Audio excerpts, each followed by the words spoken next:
Hi and welcome to my channel. Today is September 1st. It's really windy, but it's very warm. We're almost having 30 degrees Celsius today. I think that's kind of summer's way of saying goodbye. I thought we'd look at what is still possible to harvest in the garden now that autumn is arriving. So first things first, sunflowers are starting to give in, and this is going to become food for wild birds. Next year, hopefully our chickens are here, then I will give it to them. In the kids' garden, we still have a lot of cute peppers left. It's gonna get cold at night soon, so we're probably gonna pick them off and see if they can ripen indoors. If they don't, that's not really an issue because we do use green bell peppers as well. This cucumber is long gone. I think this was, it's actually a hybrid variety. I bought this plant for my kids because it was cheaper than buying the seeds. So I can't take seeds from this one, but it was really prolific. We still have physalis on the way in their garden. If the nights aren't too cold, we will be getting a couple of squash off of these plants.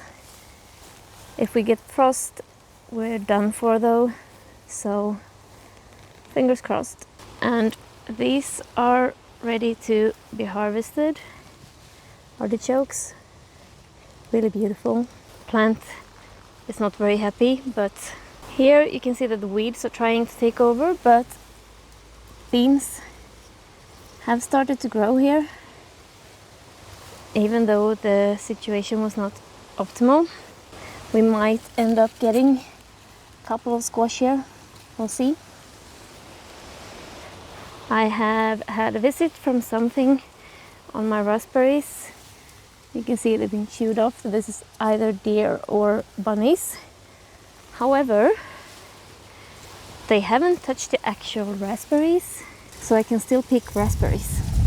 I'm sorry about the wind. These, if I had planted these indoors before I harvest the potatoes, I might have had a chance. I don't think these will actually produce any peas, but then I will just use them as pea shoots instead. Corn, not really likely, but could manage in time.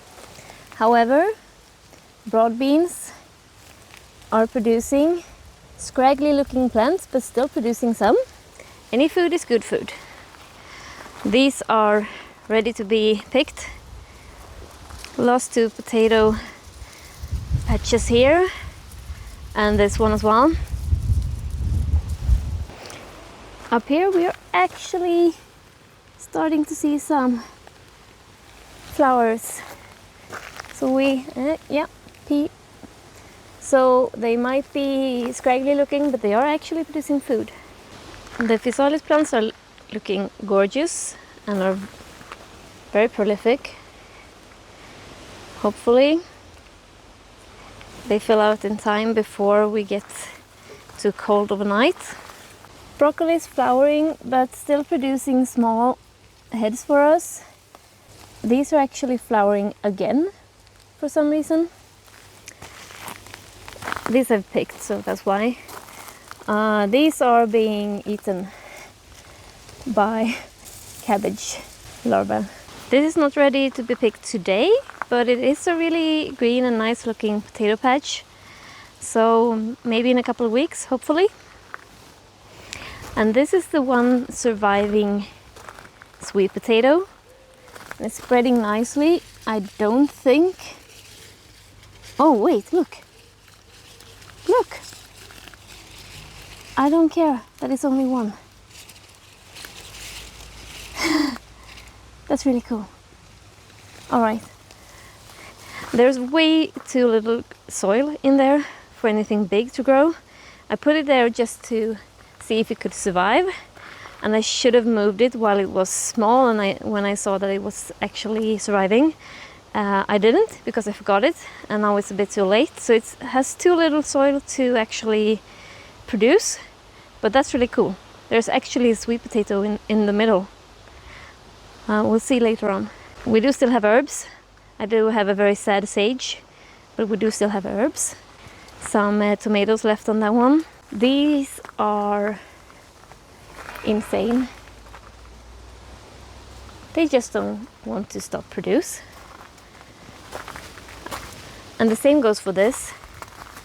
I mean, I keep picking and picking and picking and picking, and they are never ending. I think I had 12 kilos in the freezer by now. I mean, I'm not complaining. Some dried beans that we need to pick. We have a lot of tomatoes here. We have some leeks that we need to harvest. Here we have the sweet peas. As you can see, they are starting to produce, which makes me happy. Now this is a pretty bean. This is a bean that is supposed to be harvested and dried, so it gets to stay on a bit more, but it's so beautiful. And also quite prolific. What I have noticed is, unsurprisingly actually, but I didn't really consider it, they tend to aim for these. They don't really climb on the vertical. So I'm probably gonna plan like that next year. Plant by the posts and something else in between.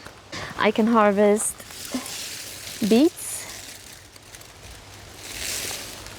I have 2 boxes of beets. I have some more potatoes. Surprise to no one. Some soybeans. This was quite an unsuccessful bed. This bed is a mixture of everything. That's a gigantic flowering lettuce and some weeds. This bed, I can't actually remember if I put potatoes in it. I think I might have done that. In any case, there is potatoes over there. And this giant thing here is a pumpkin. I put 3 pumpkins in here. I think this is all one plant. I think the others died. This pumpkin is trying to escape. So that's the big pumpkin. And then I have a small one somewhere over here. Yeah, he's not so small anymore. And then we have some potatoes on the way here as well. In the greenhouse we still have some tomatoes ripening. Not some, we have quite a lot actually. It just looks like a mess in here since I've used it to store things as well. We have tomatoes. I keep going out here and picking a couple every day. If I were to sum up what we have left to harvest in our garden, we still have quite a lot of potatoes. We have a lot of beans. We have some cabbage that are not attacked by larvae. We might have some squash. We have some raspberries. We have tomatoes.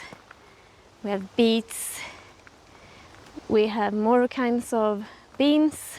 We have sweet peas on the way. We have peppers, physalis, and some big pumpkins. I think that's it.